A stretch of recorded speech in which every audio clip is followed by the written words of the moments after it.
O que faremos é pegar os argumentos pró-evolução em seus próprios termos, tanto quanto possível, e investigar. E o que argumentarei é que, mesmo tendo concedido tanto, há uma teologia problemática envolvida nesses argumentos.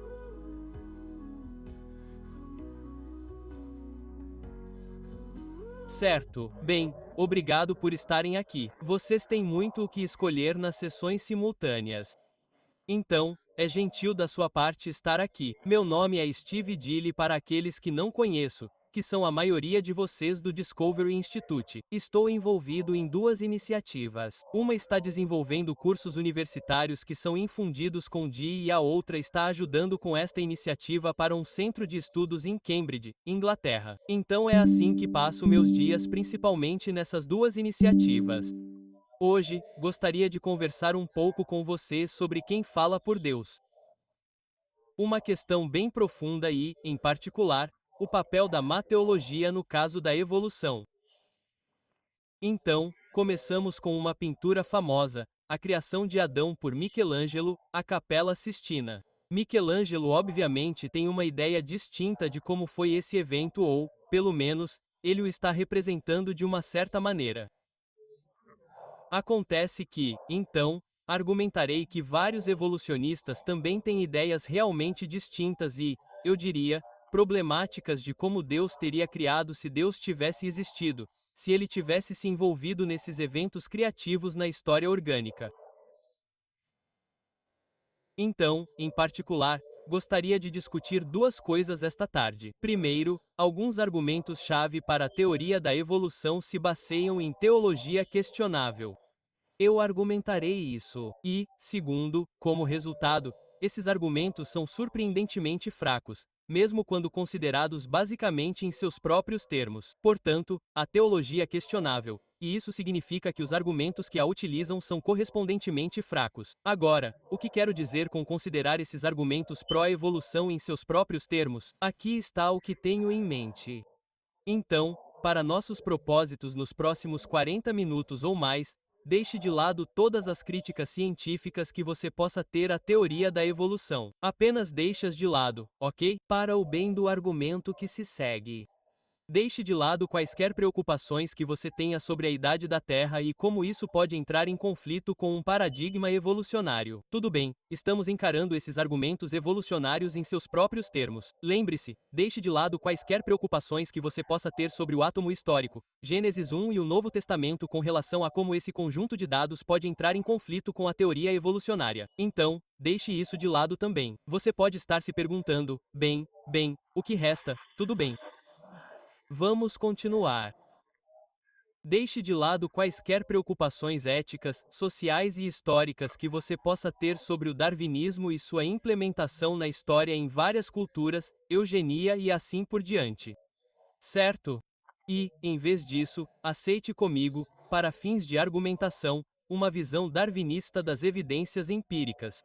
Então, conceda aos darwinistas todos os dados, todas as evidências científicas que eles querem. Então, em essência, o que faremos é pegar os argumentos pró-evolução em seus próprios termos, tanto quanto possível, e investigar. E o que argumentarei é que, mesmo assim, mesmo tendo concedido tanto, há uma teologia problemática envolvida nesses argumentos. Certo? Então, só para ficar claro, quando uso o termo evolução ou teoria evolucionária, quero dizer ancestralidade comum, a ideia de que, se você rastrear sua linhagem, qualquer organismo que você queira nomear, todos os organismos seriam relacionados entre si e, em última análise, derivariam da primeira vida. Então, é isso que tenho em mente. Certo, hoje veremos dois argumentos de dois biólogos proeminentes. Richard Dawkins à esquerda e Jerry Cohen à direita. E, claro, eles escreveram muito, mas cada um deles também escreveu tratamentos do tamanho de um livro defendendo a teoria evolucionária. E aqui estão seus respectivos livros. Dawkins escreveu O Maior Espetáculo da Terra. Cohen escreveu Porque a Evolução é Verdadeira e eu diria que, nos últimos 30 anos, essas são as duas melhores defesas do tamanho de um livro da teoria evolucionária existentes. Portanto, é sem dúvida a melhor das melhores. Tudo bem, então, vamos nos concentrar em alguns argumentos dessas pessoas. Mas quero dizer que eles não estão sozinhos. Existem alguns dos melhores argumentos dos principais pensadores para a teoria da evolução que também acabam usando a teologia. Eu diria que, em muitos casos, a teologia é problemática. Então, só quero destacar isso brevemente. Se você estiver interessado na documentação sobre isso, tenho vários artigos revisados por pares documentando tudo isso. Paul Nelson tem um seminal de 1996. Há literatura disponível se você quiser se aprofundar. Também observo, e retornarei a isso, que os livros didáticos de biologia, acredite ou não, usam uma boa quantidade de teologia questionável em suas sessões apenas descrevendo as evidências para a evolução. É bem interessante. Ok, mas podemos voltar a isso. Por enquanto, vamos começar com Cohen e Dawkins. Então, aqui está Jerry Cohen. Ele é um geneticista aposentado da Universidade de Chicago, premiado, muito proeminente em sua área e, como vocês devem saber, ele também é um ateu declarado. Um indivíduo bem interessante. Aqui está o que ele diz em Por que a Evolução é Verdadeira. Quando escreveu A Origem, Darwin considerava a embriologia sua evidência mais forte para a evolução. Hoje, ele provavelmente daria um lugar de destaque ao registro fóssil. Agora, Cohen, é claro, acha que Darwin não é um desleixado. Então, a razão pela qual Darwin presumivelmente daria um lugar de destaque ao registro fóssil é porque ele tem a melhor evidência para a evolução. E, de fato, quando você lê Por que a Evolução é Verdadeira, o capítulo mais longo é sobre o registro fóssil. E ele cita fóssil após fóssil, caso após caso, e isso culmina no parágrafo final do capítulo, onde ele enfatiza seu argumento. Este é aparentemente o melhor argumento para a evolução no livro. E aqui está o parágrafo completo. Não há razão para que um projetista celestial que cria organismos do zero, como um arquiteto projeta edifícios, crie novas espécies remodelando as características das existentes. Cada espécie pode ser construída do zero. Mas a seleção natural só pode agir mudando o que já existe. Ela não pode produzir novas características do nada. O darwinismo prevê, então, que as novas espécies serão versões modificadas das mais antigas. O registro fóssil confirma amplamente essa previsão. Então, há muita coisa acontecendo aí, mas, em termos gerais, ele está realmente justapondo duas hipóteses. O que você esperaria se um projetista celestial estivesse trabalhando versus o que você esperaria se os processos darwinianos estivessem em ação. Essas são as duas metades de seu argumento. Então, vamos mergulhar em cada uma delas. Vamos pegar a segunda. Certo. Logo, confira o que ele diz que a gente pode esperar se o darwinismo for verdade. Mas a seleção natural só pode agir mudando o que já existe. Ela não pode produzir novas características do nada. O darwinismo prevê, então, que as novas espécies serão versões modificadas das mais antigas. Portanto, se você tem uma nova espécie, ela evoluiu gradualmente de uma espécie anterior e faria sentido que ela tivesse muitas características em comum. É como se houvesse uma espécie de caracol e, com o tempo, a população de caracóis desse origem a uma nova espécie. Esperaríamos, segundo uma visão darwinista, que houvesse muitas semelhanças entre as duas. Afinal, a nova espécie é apenas uma junção, em grande parte, da população anterior. Certo, pequenas variações são preservadas e herdadas. Portanto, esperaríamos que o registro fóssil tivesse muitas semelhanças. Ao olhar para trás, esperaríamos muitos organismos que parecem muito semelhantes entre si no registro fóssil ao longo do tempo. Certo, então, essa é a primeira metade do argumento de Cohen. Qual é a segunda metade? Como vimos, ele diz que não há razão para que um designer celestial que cria organismos do zero, como um arquiteto projeta edifícios, crie cada nova espécie remodelando as características das existentes. Cada espécie poderia ser construída do zero.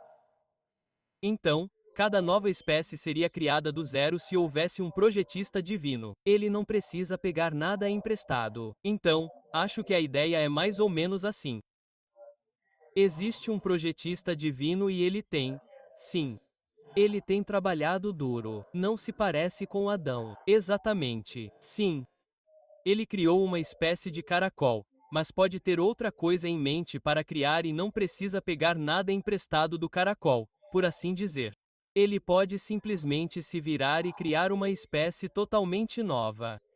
Então essa moeda diz que se o desígnio divino fosse verdade, então no registro fóssil você esperaria organismos com aparência muito diferente. Por quê? Porque o projetista divino não precisa pegar um emprestado do outro. Então ele criaria organismos com aparência radicalmente diferente. Ok.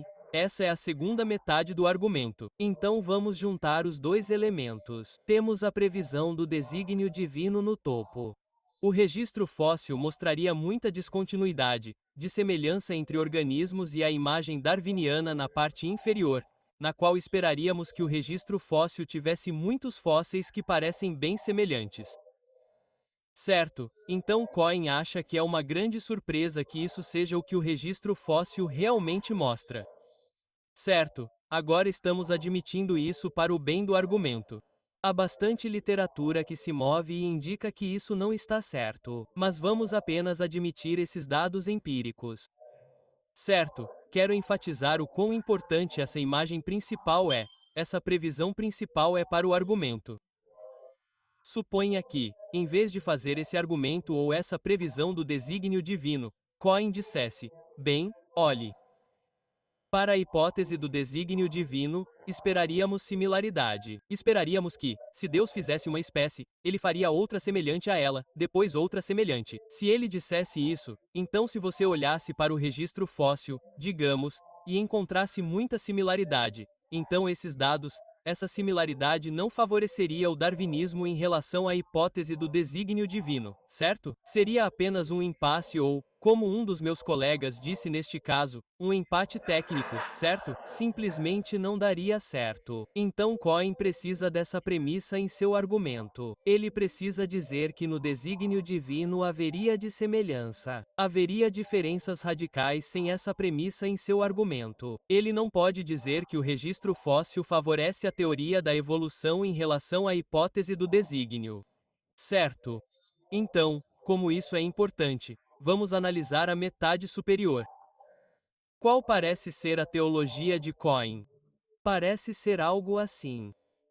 Deus criaria cada nova espécie do zero e não tomaria emprestado de desígnios anteriores. Certo. Bem, você provavelmente já tem uma opinião sobre isso.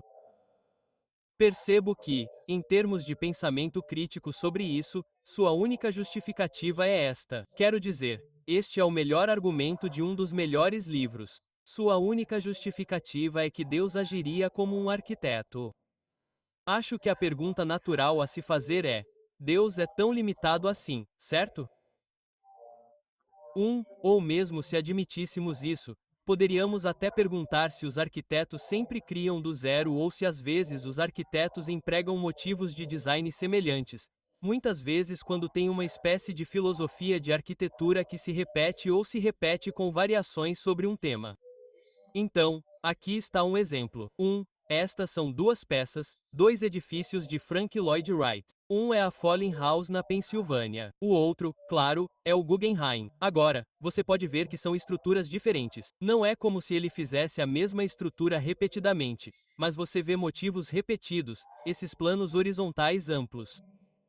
Você os vê repetidos. Então, parece que mesmo se admitíssemos o que parece ser uma visão simplista de Deus, de que ele agiria como um arquiteto, os arquitetos nem sempre funcionam da maneira que a moeda diz. Às vezes, eles têm nomes repetidos. Ok, aqui está um segundo problema. A ideia de que Deus pode tomar emprestado remonta pelo menos ao famoso livro de William Paley, Teologia Natural.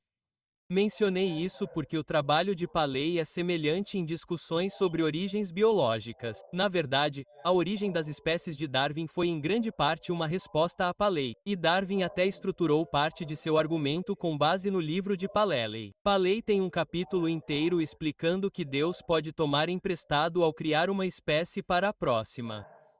Então, isso é conhecido em discussões sobre origens biológicas. Cohen ignora isso, certo? Agora, eu quero enfatizar este ponto, se possível, de que este é o argumento mais forte de Cohen. Ele é um importante geneticista da Universidade de Chicago, um dos dois principais autores de livros nos últimos 30 anos defendendo a teoria da evolução, e ele se baseia nessa teologia para fundamentar seu argumento. Certo, esse é Jerry Coyne. E quanto a outro exemplo, este é do livro de Richard Dawkins, O Maior Espetáculo da Terra. Dawkins é bem conhecido. Ele está aposentado agora. Ele tinha uma cátedra na Universidade de Oxford. Provavelmente um dos defensores mais visíveis da teoria da evolução no planeta, especialmente quando estava em Oxford, e ele recebeu este tratamento do tamanho de um livro aqui, e ele identifica como o melhor argumento para a teoria da evolução um argumento que surge da similaridade genética. Então, aqui está o que ele diz. Evidências comparativas de DNA ou proteína podem ser usadas para decidir sobre a suposição evolucionária quais pares de animais são primos mais próximos do que quais outros. Então, o que ele está dizendo aqui é que se suponhamos que tivéssemos um gato, um cachorro e um caracol. Aqui está este caracol novamente. Ele diz: sim, os genes de gatos e cachorros são sempre mais semelhantes entre si do que os genes de caracóis. Então, se você fosse analisar os genes envolvidos na construção do olho do gato e compará-los com os genes envolvidos na construção do olho de um cachorro, esses genes pareciam mais semelhantes. Suas sequências de aminoácidos seriam mais semelhantes do que qualquer coisa remotamente correspondente no caracol, certo? E qualquer gene que você observe no gato ou no cachorro está sempre mais próximo do que qualquer gene que você observe no caracol. Certo. Agora você pode dizer: ok, bem, isso está intrigando Dawkins porque você está assumindo uma visão evolucionária aqui e ali. Então, como isso é um argumento para você? Bem, ele reconhece isso e então ele vira a esquina e é aqui que ele diz que o argumento acontece. O que transforma isso em evidência extremamente poderosa para a evolução é que você pode construir uma árvore de semelhanças genéticas separadamente para cada gene por vez. E o resultado importante é que cada gene fornece aproximadamente a mesma árvore da vida. Então, se olharmos para esta árvore da vida, se você fosse observar cada gene em um búfalo, ele estaria sempre mais próximo de cada gene em uma girafa do que estaria dos genes em uma abelha. Certo, e é a mesma coisa para cada gene em cada organismo. Você sempre obtém o quê? Esta árvore da vida. Uma árvore da vida, certo? O que Dawkins acha disso? Ele diz mais uma vez: isso é exatamente o que você esperaria se estivesse lidando com uma árvore genealógica verdadeira. Temos uma história real aqui. Os genes contam a mesma história, não importa qual gene você observe repetidamente. Então você pensa: ok, bem, qual é o problema nisso? Aqui está o problema. Na frase seguinte, Dawkins diz: mas a visão alternativa, o desígnio divino rival prevê algo bem diferente disso. Aqui está o que ele diz, na frase seguinte. Não é o que você esperaria se um designer tivesse pesquisado todo o reino animal e escolhido ou emprestado as melhores proteínas para o trabalho, onde quer que elas pudessem ser encontradas no reino animal. Você notará que ele usa a palavra emprestado. Bem interessante. Ok. Esta não é uma observação passageira. Ele enfatiza isso em outra parte do livro.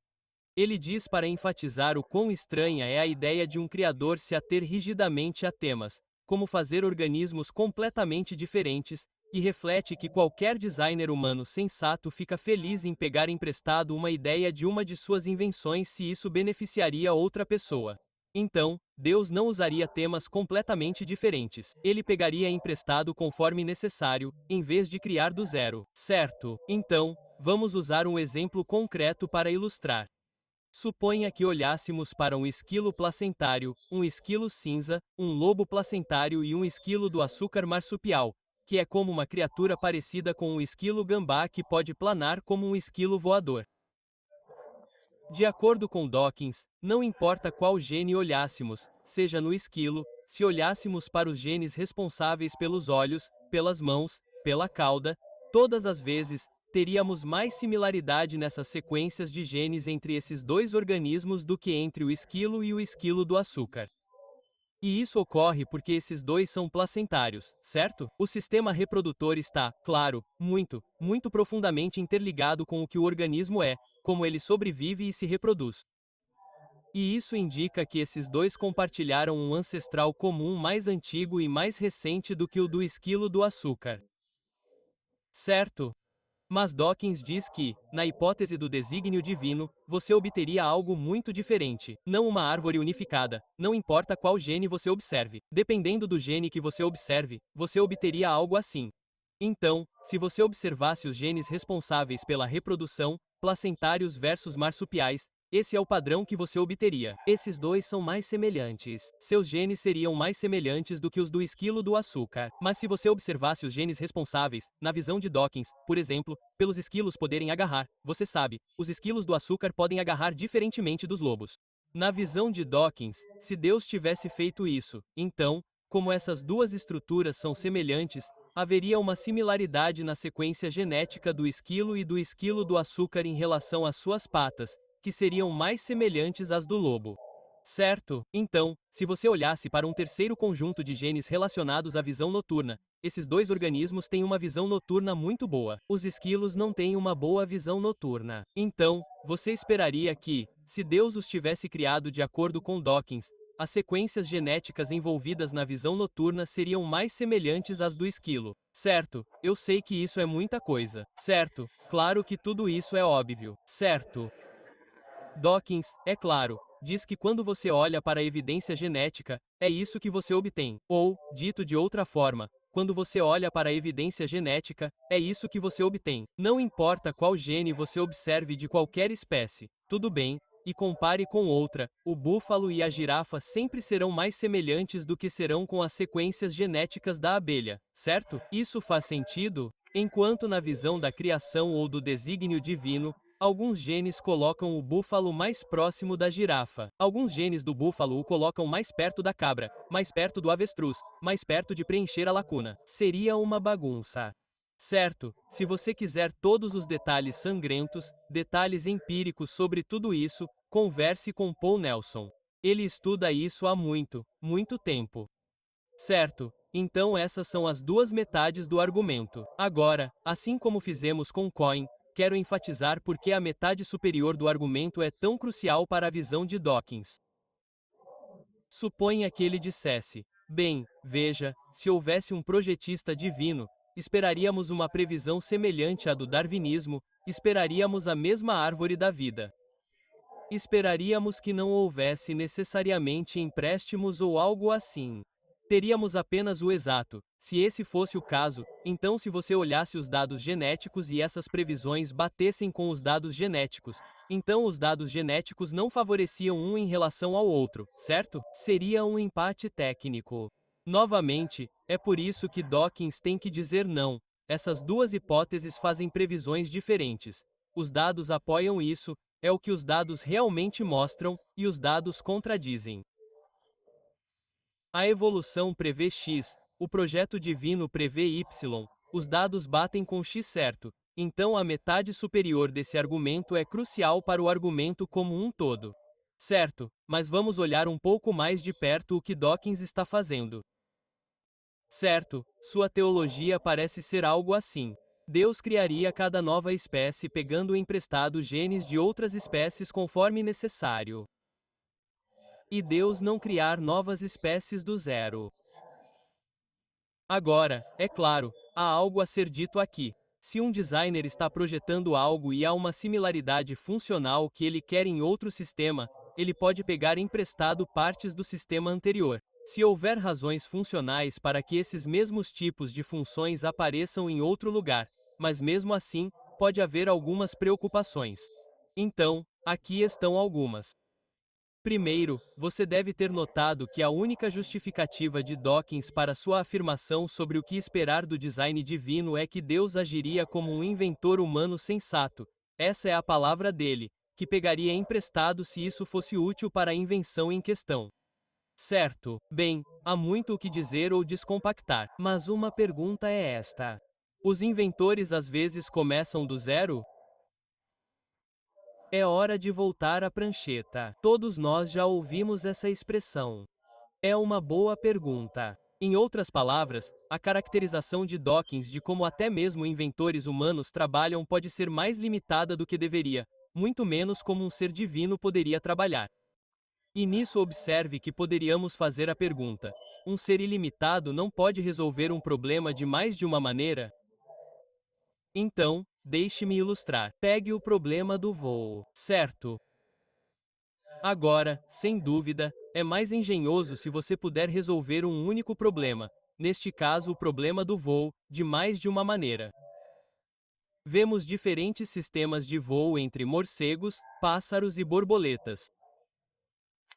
E não seria necessariamente o caso de um inventor ou ser divino ter que sempre resolver um problema de uma maneira específica. Às vezes, é demonstrado maior engenhosidade quando você tem várias soluções para o mesmo problema, em vez de sempre pegar emprestado o mesmo módulo, certo? Sempre pegando emprestado o mesmo módulo repetidamente. Certo, mais uma vez, isso é o que Dawkins identifica como seu melhor argumento para a teoria da evolução. Certo, vamos dar um passo atrás e comparar os dois livros e os dois argumentos. Bem, você provavelmente já percebeu aonde isso quer chegar.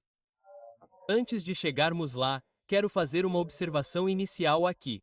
Dawkins diz que Deus agiria como um inventor humano que pega emprestado sempre que possível. E Cohen diz que Deus agir como um arquiteto humano que constrói do zero. Ambas parecem, na minha opinião, concepções simplistas do que é o divino. E eu diria concepções simplistas de inventores e arquitetos humanos, respectivamente. Então, como uma espécie de nota de rodapé, é meio interessante ter uma visão anêmica de quem é Deus. Não é incomum que também esteja associado a uma visão anêmica ou caricatural do que os humanos são ou fazem. E esse parece ser o caso aqui.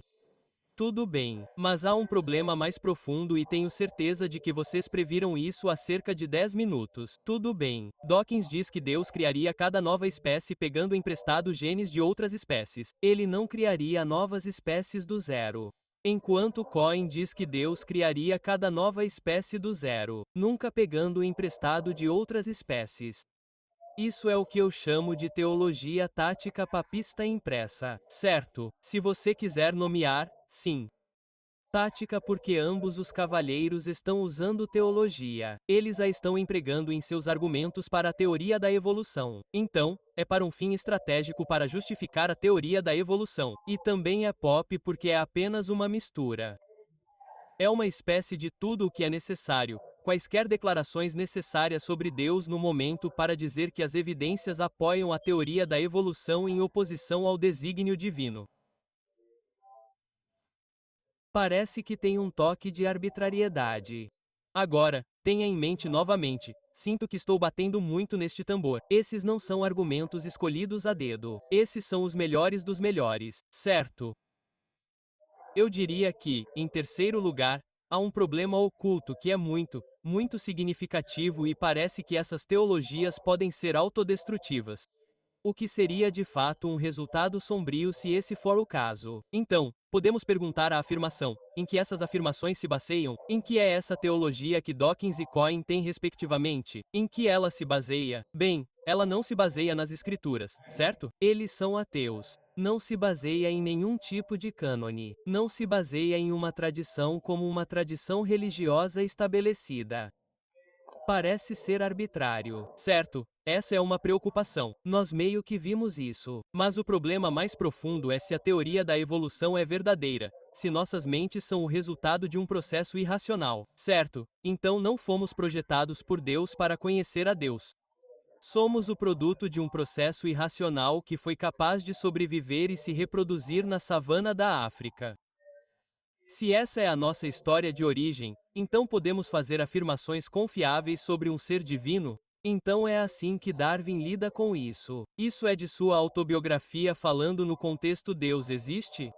Mas então surge uma dúvida. Pode-se confiar na mente do homem, que, como acredito plenamente, foi desenvolvida a partir de uma mente tão inferior quanto a possuída pelo animal mais inferior, quando tira conclusões tão grandiosas. Darwin duvidava que sua própria teoria fosse verdadeira, se realmente poderíamos fazer teologia. E em outros lugares correspondência privada, ele diz de forma memorável que um cachorro poderia muito bem especular sobre a mente de Newton. Certo? Então é aqui que esse argumento chega ao auge. Se a teoria da evolução for verdadeira, então não há base para dizer que os humanos podem fazer afirmações confiáveis sobre Deus. Não somos cognitivamente equipados por isso. A seleção natural não se importa com isso. fato. E se for esse o caso, parece que esses argumentos se depararam com a seguinte dinâmica: a teoria da evolução destrói os melhores argumentos para si mesma. Você tem a fala de Deus que é parte desses argumentos cruciais. Mas essa fala de Deus não pode ser justificada se a teoria da evolução for verdadeira. O primeiro andar acaba destruindo o próprio alicerce sobre o qual se assenta. Provavelmente a primeira regra de qualquer esforço intelectual é não se destruir, certo? Depois disso, dê evidências positivas. Isso é preocupante. Certo, eu quero apenas brevemente. Mencionei antes que há uma tendência disso aqui. Então, eu quero apenas acenar brevemente nessa direção. E novamente, há artigos, se você quer rastrear essas coisas. Mas argumentos carregados de teologia aparecem na origem das espécies. Mencionei que eles aparecem nas obras de biólogos contemporâneos proeminentes. Na verdade, Paul Nelson me mostrou isso. Talvez o artigo mais famoso, citado milhares de vezes na literatura que defende a evolução, seja o de Theodosius Jubijansky, um famoso geneticista. Nesse artigo, é um artigo curto, de 5 páginas, ele apresenta seus melhores argumentos a favor da evolução. Ele usa 17 afirmações sobre Deus e o que Deus faria ou não faria. Rapidamente, também mencionei livros didáticos de biologia e evolução. Alguns anos atrás, um coautor e eu escrevemos um artigo revisado por pares. Estudamos 32 livros didáticos de biologia e evolução. Deveríamos ter estudado 6, mas fomos estúpidos. Então, estudamos mais. Todas as 3 categorias principais. Ou seja, livros didáticos para alunos de biologia, para alunos de outras áreas e, em seguida, livros didáticos específicos sobre evolução para alunos do ensino médio. Tudo bem. Analisamos os 32 e nos certificamos de ter os 4 principais livros didáticos em cada categoria, as 12 principais. Tudo bem. O que descobrimos é que 80% delas incluíam teologia problemática. 80%. Então o problema é generalizado. Não se trata apenas de Cohen e Dawkins. Certo. Então vamos dar um passo atrás. O que abordamos? Tentamos entender os argumentos pró-evolução em seus próprios termos. Pelo menos fiz um gesto em direção à afirmação de que é um problema generalizado. Essa teologia problemática nesses argumentos para a evolução. Parece-me, de qualquer forma, que há uma justificativa tênue quando esses argumentos surgem. Vi isso, sem dúvida, em Cohen e Dawkins. Que há teologias simplistas em jogo. Que há teologias conflitantes. Deus tomaria emprestado, Deus não tomaria emprestado. E, sem dúvida, são teologias autodestrutivas se você as levar a sério. Na verdade, a teoria destrói sua própria justificativa a esse respeito. Então ficamos com uma questão profunda. Acho que quem fala por Deus? Essa é uma boa pergunta. É difícil, não é? Isso. Podemos pensar, bem, talvez este seja o porta-voz. Sim, ele parece feliz, não parece?